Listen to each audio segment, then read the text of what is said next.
Just look at you, yeah? Welcome to Nasdaq TradeTalks. I'm your host, Jill Malandrino, Global Markets Reporter at Nasdaq. We're coming to you live from Mainnet 2024 by Masari. Joining me to close out our coverage, we have Nate Holliday, co-founder and CEO of Space and Time. We're here to discuss verifiable database technology as the future for AI and blockchain. Nate, it's great to see you as always. Welcome back to the show. Thanks for having me. Why is it important to solve verifiability when it comes to the database level in order to advance the future of AI and blockchain? Yeah. You know, we always operate and we think about businesses in terms of applications.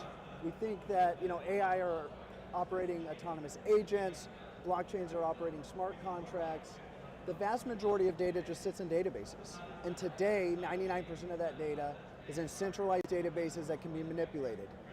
AI is a concept that is growing very quickly, but a lot of people don't trust it. Like, are you going to trust an autonomous agent to operate on your behalf? Are you going to allow them to operate your banking capabilities on your behalf? Smart contracts, we know that they're very limited in scope and size and storage. And so inevitably, most of that compute is moving to a database. And that database has to be verifiable, right? Blockchain has solved a general ledger use case for fast transactions of payments, but 99% of the world's data still sits in a database that has to power applications, whether it's AI applications or Web3 applications. It's so interesting because when we think about AI, the first question is, all right, what companies have exposure to AI? How can we leverage AI in our story, to make everyone happy, right? But we never think about it in terms of what AI needs, right? And I think that's a great point that you made. Why does AI need blockchain?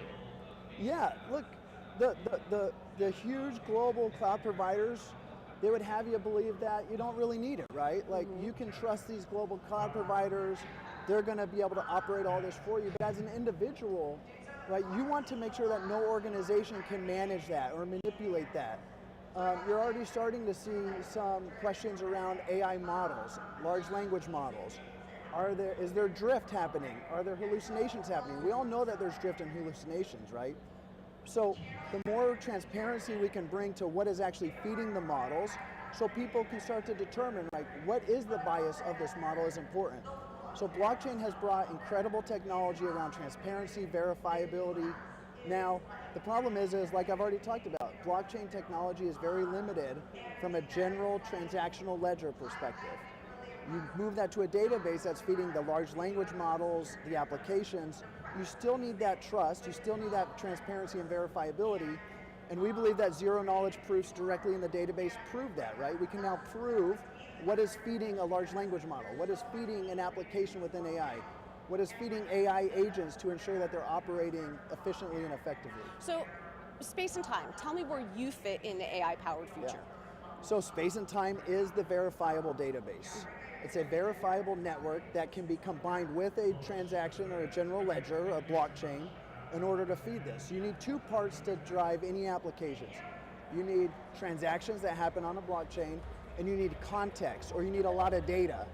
The more sophisticated the contracts, the more data that you need. And so when you're trying to move large applications that take a ton of context, a lot of data, you can't just do that all on a blockchain. You're going to need databases to operate that. Well, today, without Space and Time, what you're left with is central manipulated databases that can be run in a central organization, and we just don't think it's sufficient to power the world of AI. And while we're on the topic of Space and Time, you just went through an A round.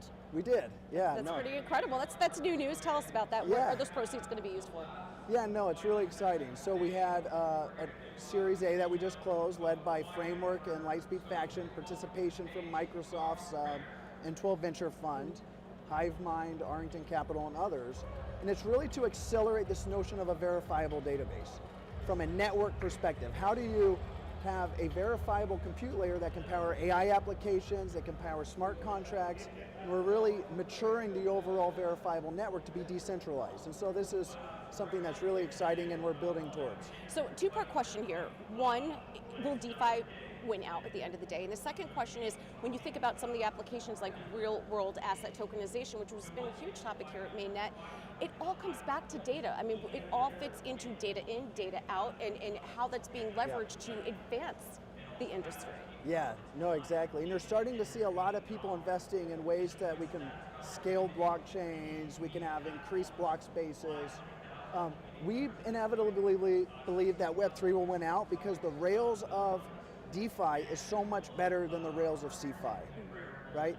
When you look at real world assets and tokenization, we believe that ultimately DeFi will be powering CeFi from a real world asset perspective. But the challenge in powering real world assets for institutions are they're very sophisticated instruments in the financial industry. And so a smart contract is too limited to power the real world assets from a very sophisticated, it needs context. That context is data. We believe that that data always will reside in a database. So how do you make that database verifiable is what we're working on. So is it basically an integration of DeFi and then CeFi for scale? Is that how we should be approaching it versus the ethos of one versus the other? Absolutely. It's the rails of CeFi and the UX of it's the rails of DeFi. And the application and the adoption of CeFi. All right, appreciate the insight as always, Nate. Thanks for joining us on Trade Talks, and thanks for joining me from Mainnet. I'm Jill Malandrino, Global Markets Reporter at Nasdaq. Thanks for having me.